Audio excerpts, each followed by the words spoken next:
Welcome to the CABAL 2 Character Spotlight, where I will be covering the final two classes, the plate wearers of CABAL 2, the Force Shielder and the Warrior. The Force Shielder is your all-powerful tank, wearing heavy armor and wielding a longsword and a shield to protect his allies and deal some decent damage on his own. As a tank, if you choose a Force Shielder, it is vital that you learn which abilities are which, as well as getting used to rotation that'll maximize your threat in a PvE situation while shutting down your enemies in a PvP situation. The Force Shielder has a lot of abilities in his arsenal, but also greatly depends on situational abilities that will proc depending on what the Force Shielder is doing, whether he successfully blocked an ability or is finishing a consecutive ability chain. His basic consecutive chain, starting with Rend, involves his longsword and will be vital in getting a lot of his defensive moves to begin. His battle mode is Power of Guardianship and will heavily increase his damage and defense, so if you're something squishy, beware. He also has auras that either maximize his defense or allow him to deal some damage at the expense of a little armor.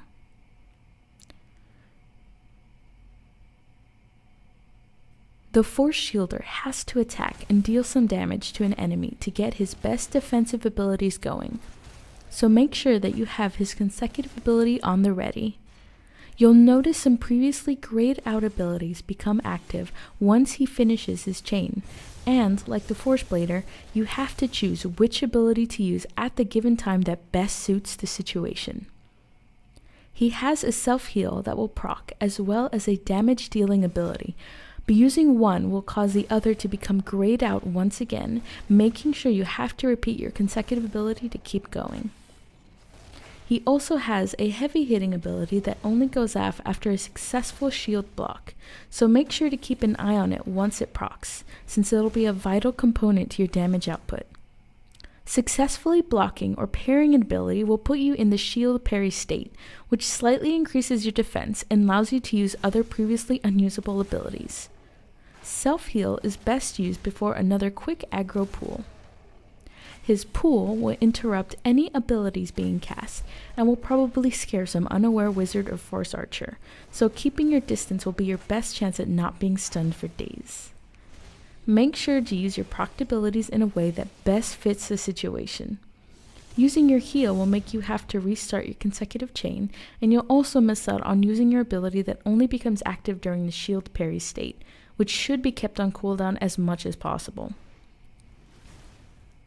The Force Shielder also has a charge that will daze the opponent briefly and will open up a small consecutive chain that will keep the opponent locked up enough to take some heavy damage. The Force Shielder is incredibly tanky and will survive multiple enemies hitting him, but a lack of strong AoE and having his hardest hitting abilities be one-hit wonders will make him a slow leveler if you just want to pull the entire map. But what good is a tank without some strong defense and amazing crowd control (CC) abilities to make sure his allies don't get murdered on the battlefield? His ability Rage Blade acts like a taunt every time he hits, increasing his aggro against the enemy target. Though this is purely a PvE ability, most players wouldn't even realize it's on. His stun is Judgment, which interrupts any ability being cast and leaves the target stunned for 1.5 seconds, plenty of time to rage about how OP the Force Shielder class is. He also has a slow that is useful for helping out allies, since the Force Shielder doesn't really need to kite. Vanishing Cloak is another great aggro increaser, as well as his pull and charge consecutive abilities, which also stun the target momentarily. His main taunt is Recklessness, which is most likely going to be kept on cooldown in PvE. The Force Shielder has the greatest CC potential in the game, but remember, there are CC cooldowns, so being permanently stunned is not going to be an option. In a PvP situation, no matter how imposing he looks charging towards you, never make a Force Shielder your top priority, especially if there are higher damage dealers in play around you.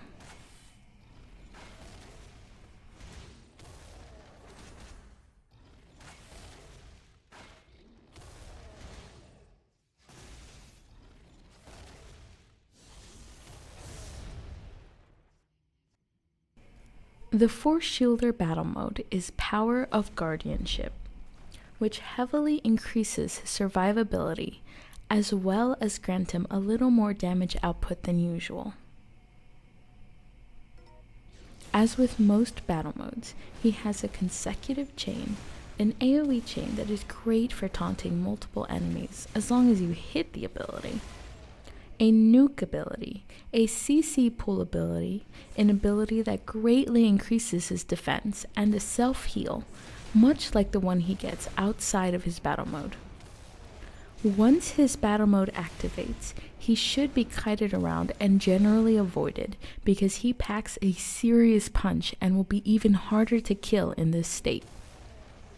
It's great for all situations and will no doubt save a life or two.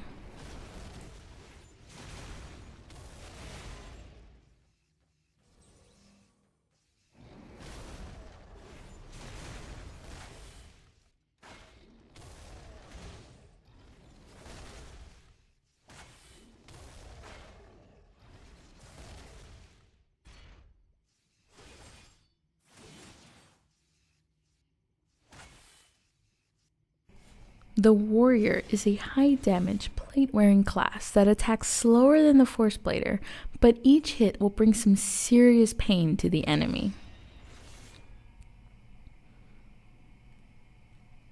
The Warrior is meant to be a hard-hitting class with a little more survivability, at the expense of attack speed and mobility. Looking through their abilities, you'll notice hardly any proc abilities, but rather highly situational attacks that will be useless without getting a good rotation down first. Their buff, Savage Roar, increases attack damage to all members of the party. They can also increase their damage and crit strike even more through some handy self-buffs, but with longer cooldowns.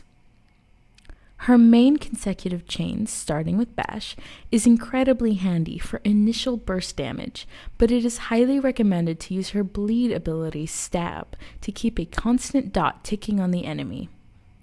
Her battle mode is Power of Destruction, which suits the Warrior better than any other battle mode name.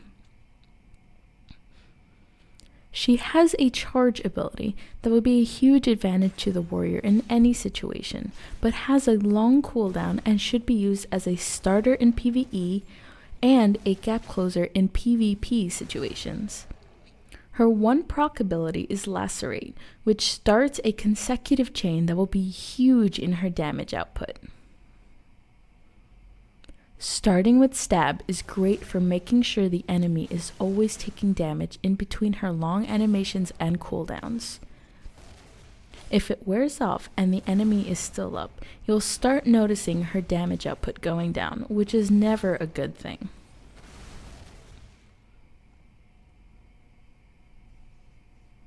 She has great CC abilities to keep her enemies in place, which is important because warriors don't have much in the way of catching up to those long-range enemies, especially during her cooldown downtime.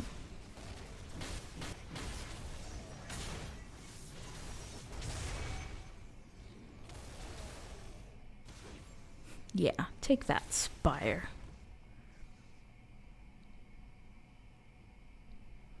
However, trying to use her CC abilities consecutively will only be a waste of a cooldown due to the CC immunity players and mobs alike receive after being stunned once.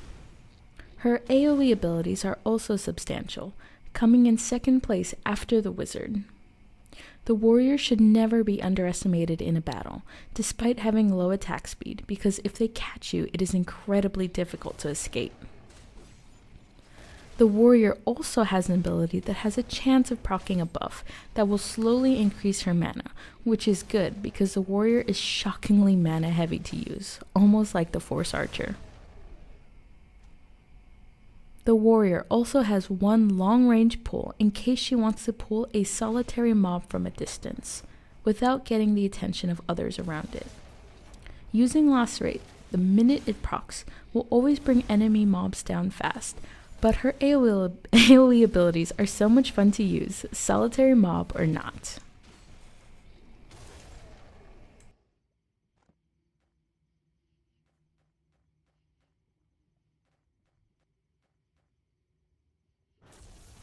The warrior has some great self-buffs, such as Inner Will, which increases her critical accuracy and critical damage for a short time.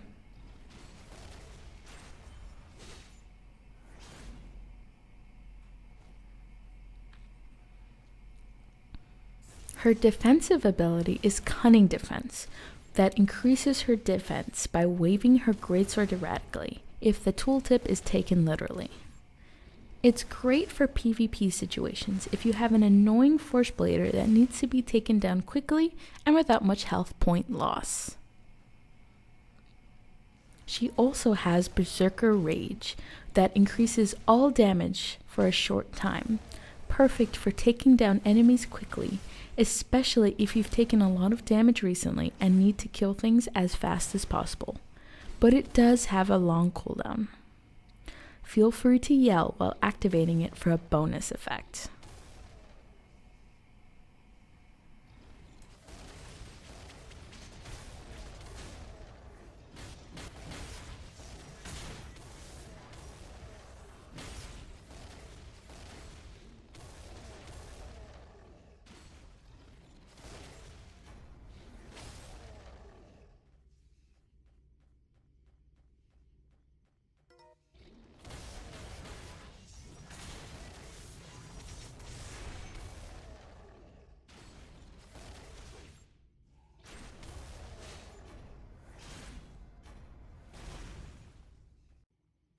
The Warrior Battle Mode, Power of Destruction, is appropriately named and will make the warrior a terrifying force on the battlefield.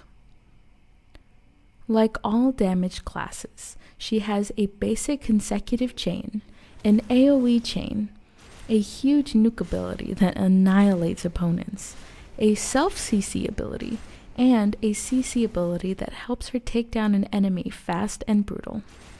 Her nuke ability is devastating and will make you almost never want to play another class again.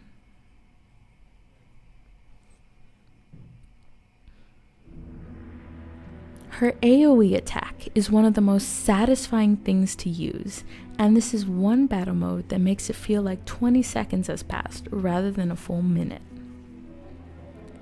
This has been GMIC, and thank you all for watching. This wraps up the Character Spotlight series, but stay tuned for our last feature spotlight on battlefields, as well as my streams that will be focusing on individual classes. Bye everyone!